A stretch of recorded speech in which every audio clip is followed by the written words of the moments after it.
Quando você tá aprendendo a vender, a gente tem um pouco de vergonha de vender. Então, quando você vai procurar um investidor, demora pra você virar na sua cabeça que assim, cara, sou eu que tô fazendo um favor pra ele, não ele que tá fazendo um favor pra mim. Eu tô vendendo um ativo pra ele que vai colocar muito dinheiro no bolso dele, de uma maneira que nenhum outro ativo vai colocar. Só que no começo, você tem a sensação de que, pô, cara, eu tô pedindo dinheiro, é chato. Acesso capital é extremamente complexo pra quem não vem desse mundo, que são 99% dos founders. Ele tem muito mais dificuldade, porque ele não sabe como funciona, ele não sabe como é que é um pitch deck, o que você tem que ter num pitch deck, ele não sabe nem contabilidade, cara. Como que vocês financiaram a ideia, em transformar a ideia da Alu num negócio? Dinheiro próprio, família, amigos, cara, como é que foi? No começo a gente levantou rodadas Angel, Tá. né? Então, assim, foi primeiro Family and Friends, depois... No PowerPoint. Não no PowerPoint, a gente operou um ano antes, Tá. mas não tinha fundamento nenhum, assim, pra justificar, porque primeiro ano a gente fez 5 mil reais de receita no ano inteiro. No ano inteiro. Então não tinha muito fundamento, né, pra justificar o investimento. Tinha, cara, isso aqui tem muito potencial, o mercado é gigante e pode explodir. E aí vocês trouxeram um pouco de investimento anjo. Eu lembro que o nosso segundo... Pode falar quanto vocês trouxeram na época? Ordem de grandeza, pouco, não cara, exatamente. muito pouco. A gente fez o primeiro cheque foi 180 mil, o segundo foi 120, o terceiro foi 100. O terceiro foi 360, que foi equity crowdfunding, Tá. e o quarto foi 100. Depois disso a gente nunca mais captou equity. Pô, então no total, 500 mil? Nem isso. 300, aí 760 total. 760. Depois disso, Nunca nada mais. mais. Uau. Então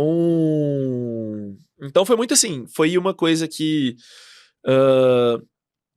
no começo, né, no começo foi até engraçado, assim, porque o tal do Family and Friends é uma coisa que sempre todo mundo fala, né, que você começa pelo Family and Friends e tudo mais, mas eu não tinha muito, assim, eu tinha meio que eu não queria muito misturar Family and Friends com o negócio naquela época. Então, Por quê? assim... Cara, não sei, eu acho que... É uma boa pergunta, mas porque... Você já tinha tido alguma experiência negativa com família e amigos? Mas sabe o que acontece, cara? Eu acho que no começo, quando você tá...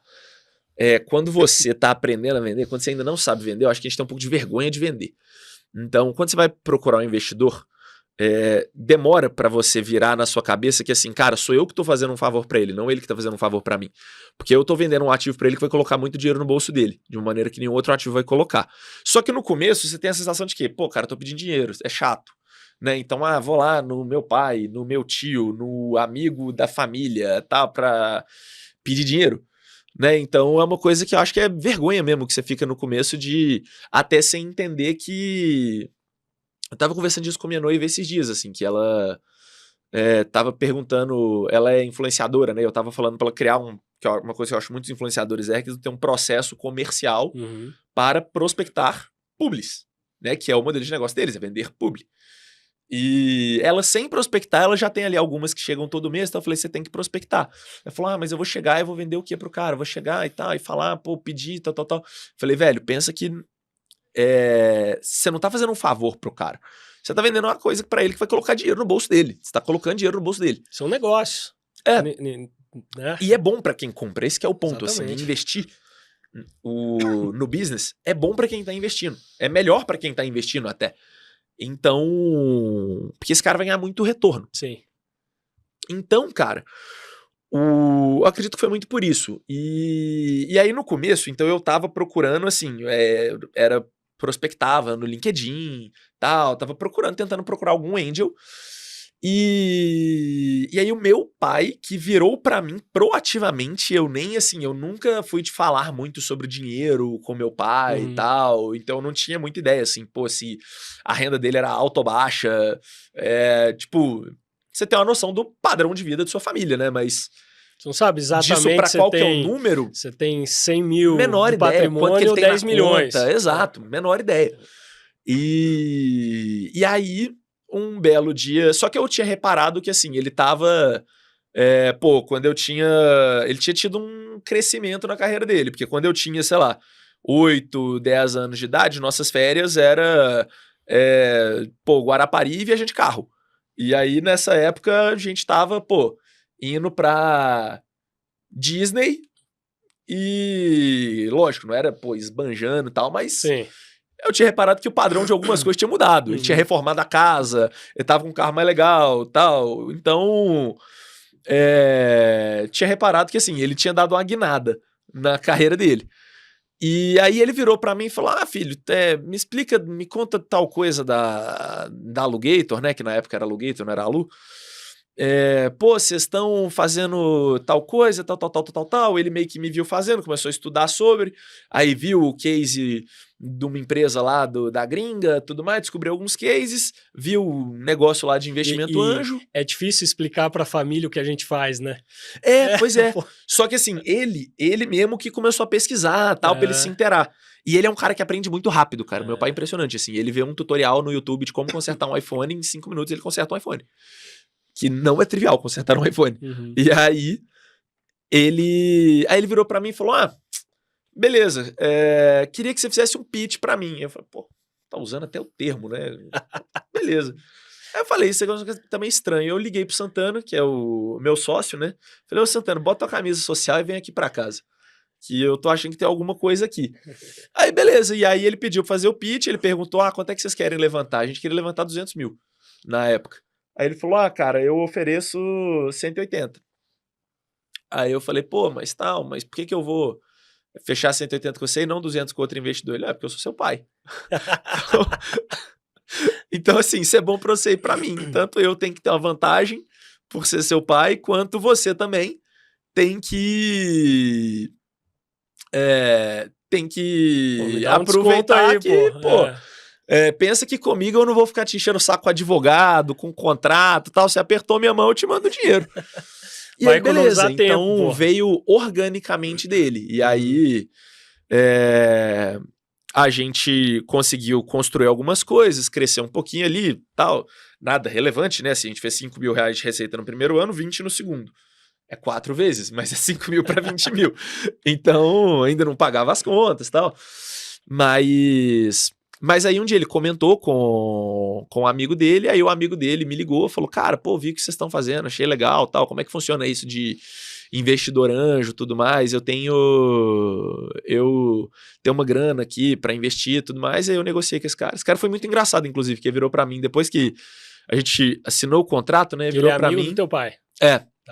Virou pra mim e falou assim, pô, Cadu, achei muito massa tal, porque, cara, eu não tenho a menor ideia de como é que vocês vão fazer pra esse negócio dar certo, eu não entendo nada disso, mas, cara, eu acho muito legal tal. Eu virei e falei, pô, Tia, eu também não tenho a menor ideia do que a gente vai fazer pra esse negócio dar certo, mas eu tô com você, velho, vai ser muito legal. A sinceridade é absurda, né? E tem que ser, acho que é isso mesmo, mas legal que o cara também tinha essa noção. Né? E aí depois iludido, disso eu fui aprendendo, assim, aí a gente fez o Equity Crowdfunding logo depois desse segundo cheque. Que ano que vocês fizeram? 2018. Como é que foi? Conta um pouco como é que foi o Equity Crowdfunding, e aí eu queria puxar assim para saber tua opinião de prós e contras. No teu caso, eu particularmente acho o conceito bastante interessante do Equity Crowdfunding. A regulação no Brasil tem evoluído, talvez poderia... Mas a passos lentos, bastante lentos. Mas todo mundo sabe que na prática tem diversas barreiras, né? e questionamentos. Então, talvez seja por isso que ainda não engrenou tanto como uma alternativa bastante forte de captação. Mas eu queria ouvir tua opinião. Como que foi no caso de vocês? Pois é, cara. No nosso caso foi assim, foi uma coisa bem instintiva, porque o que aconteceu? Cara, eu vi a empresa na internet, né, que era a Exceed, eu vi um anúncio da Exceed, um post, alguma coisa assim, vi o formulário, falei, bom, por que não? Né? E apliquei no formulário. E aí tem todo um processo, né, de como se fosse um processo que você vai fazer com um VC mesmo, assim, de você fazer um pitch, de análise deles, e depois de diligência, de análise de várias coisas, tudo mais. E aí eles põem um term sheet para você, igual um VC colocaria, só que esse term sheet é o que eles vão subir de captação na plataforma, só que, via de regra, as captações são bem sucedidas. Então, foi bem instintivo, assim, foi bem natural. Aí, cara, o que são os prós e contras, na minha visão? Os prós são que, cara, é um dinheiro que é muito bom em termos de governança, né? É um negócio que, assim, cara, você não tem que dar assento em conselho, você não tem que dar liquidez preferencial, você não tem nada, cara. O modelo no crowdfunding para vocês foi muito conversível. Foi nota conversível. Nota conversível, tá? É. E a plataforma, na época, criou um veículo, é um contrato só que vocês têm? É um contrato só que as pessoas assinam um contrato 50... diretamente com você.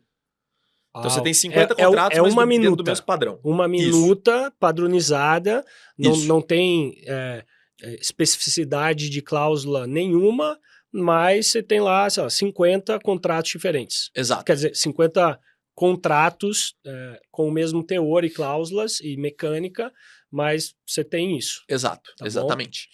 Bom? Então, cara, assim, então você tem essa vantagem, né? Você tem a vantagem de que eu acredito que um ponto importante também, cara, é que, assim, acesso capital é extremamente complexo para quem não tem esse background, para quem não vem desse mundo, que são 99% dos founders. Então, cara, beleza, quando você trabalhou no Goldman, tal, fez 250 deals, você sabe como é que funciona tudo, você conhece todas as pessoas, você sabe todos os ritos, você pega e faz. Beleza. Então, esse cara, ele funda a empresa e no PowerPoint ele já levanta uma grana relevante. De repente ali, porque ele vai levantar com 2, 3, 4 caras que ele conhece. Um cara, ele vendeu a empresa do cara num deal, né? Assessorou o cara aqui, outro ali. Junta 3, 4 angels que, vão botar 1 milhão cada um, que pros caras é troco de pinga. E beleza, o cara nasce o business dele ali com esse primeiro cheque. Com isso, ele já tem uma traçãozinha que ele já faz um pré-seed ou um seed já com um investidor institucional que tem nome, com uma Maia, com um Canary, com um fundo que é respeitado. E daí ele segue a trilha, né? Daí vai, aí é Series A, Series B e tal. Esse cara vai seguir a trilha toda certinha. Ou então, o cara que ele não é desse meio, mas ele tem uma bagagem legal, sei lá, o cara, estudou numa escola legal, né, sei lá, fez um Stanford da vida. Cara, trabalhou numa McKinsey da vida, uma coisa assim. Esse cara, se ele tem uma ideia boa, um bom modelo de negócio na mão, ele passa numa Y Combinator. E aí, daí, entrou na aceleradora, daí os próximos cheques também vão vir com mais naturalidade. O cara que não é desse meio, ele tem muito mais dificuldade, porque ele não sabe como funciona, ele não sabe, cara, como é que é um pitch deck, o que você tem que ter num pitch deck, ele não sabe nem contabilidade, cara, ele não sabe o passo a passo. Não sabe que existe, eu não sabia que existia, DRE, balanço, tal, não sabia nada disso. Então, os caras da Exceed iam me pedindo informação, eu tinha que googlar pra saber o que era. Assim, me manda seu DRE. O que é DRE? E aí, então, assim, você tem um acesso a capital um pouco mais democrático, essa é outra vantagem. Tá. E aí, ponto negativo é que, escala pouco. Né, no Brasil não tem grandes captações de equity crowdfunding, então o cara não vai conseguir levar a empresa muito longe. Na época, quanto vocês levantaram? 360 mil. Essa foi a recomendação da Exceed? Foi. Tá. E na época eu tava desesperado pelo dinheiro, então assim, eu nem negociei. O primeiro termo que eles mandaram eu assinei. Eles podiam ter mandado termos muito piores, inclusive. Você tava enforcado que eu teria assinado. Época? Você precisava da grana. O dinheiro tava acabando. Eu tinha mais, sei lá, um mês. Uma semana. Era sempre assim. E aí era sempre assim, era faltando 2 semanas, 1 semana, 30 dias, 20 dias. Era sempre assim. E aí levantamos esses 360. Que se você parar pra pensar, cara, é muito pouco dinheiro. Isso é... Para uma empresa inovadora, é muito pouco dinheiro. Cara, isso... Joga isso no tempo, né? Isso hoje em dia não dá 3 dev seniors na CLT anualizado. Não dá. Então, porra, pensa. Então, recentemente eu investi num business, por exemplo, de um founder que, o cara é muito bom. O cara passou pela YC também. Tem vários angels que são caras que, pô, tem um track record founder de unicórnio e tal, no business. Então o cara fundou o business, levantou no PowerPoint $1 milhão. Cara, é outro começo. Pô, ele contratou tirar um cara do Nubank de produto, sênior pra caramba, contratou 3 ou 4 devs muito sêniores e tal. Então o cara tá executando super bem, assim, montou um plano muito melhor do que o plano que você consegue montar com 360 mil, que é o quê? Cara, você vai contratar 4 estagiários pra você ter braço pra fazer as coisas e 2 devs júniores. Mas você não acha que e eu não tô defendendo que é certo, tá? Mas você não acha que no caso de vocês, essa dificuldade talvez criou uma casca grossa maior? Esse que é o ponto, assim, por exemplo... de repente fez até com que vocês fossem mais criativos Sim. e diligentes com a pouca grana que vocês tinham. Isso com certeza. Se a gente tivesse tido acesso a mais dinheiro, a gente teria feito mais bobagem com mais dinheiro nessa época, com certeza. Então, as coisas têm um motivo para elas serem como são, né? Então... É até o que eu falo, cara, sobre o ecossistema de BH. O ecossistema de BH cria empresas muito boas. Por quê? Porque não tem dinheiro de venture capital em Belo Horizonte. E aí acaba que, pô, você tem um founder de BH que ele consegue vir aqui, pô, uma vez por mês. E vai conhecer todo mundo do zero, né? E você tem um cara que, pô, o tomador de decisão lá no fundo, ele fez faculdade com esse cara que tá aqui, ele trabalhou com ele num banco, trabalhou com ele numa empresa X, tudo, mas, pô, conhece o cara, escutou falar do cara, conhece alguém que conhece o cara. Cara, é natural que você invista seu dinheiro onde você confia mais, sua chance de errar é menor. Principalmente ativos de risco. Pois é. Então, porque você não sabe se o cara é um maluco, se amanhã o cara vai largar o business. Então... tanto que não tem nenhuma empresa em Belo Horizonte que fez a trilha do VC, né? Que fez Seed, Series A, B, C, IPO. Então, você tem o quê? Melius fez ali um Friends and Family, depois fez um meio Série A, meio Seed ali com a Monax. A próxima já foi o IPO. Aí você tem a Hotmart, que cresceu sem nenhum cheque, tipo assim, ganhou um cheque numa competição lá do Buscapé, aquela sua ideia vale $1 milhão. Levou gerando caixa até Series C. No Series C, aí a DA, GIC, só fundo top descobriu que, olha só, cara, tem um negócio bizarro lá em Belo Horizonte com a margem de, sei lá, 30%. Gerando caixa absurdamente. Gerando um caminhão de caixa e ninguém investiu neles. Aí eles foram e colocaram uma paçoca de dinheiro lá.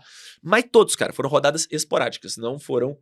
Então, ou seja, criaram-se bons negócios, porque ou você dá seus pulos pra sobreviver e gerar caixa e fazer funcionar, ou o business não existe, então, porque você não pode contar com o financiamento.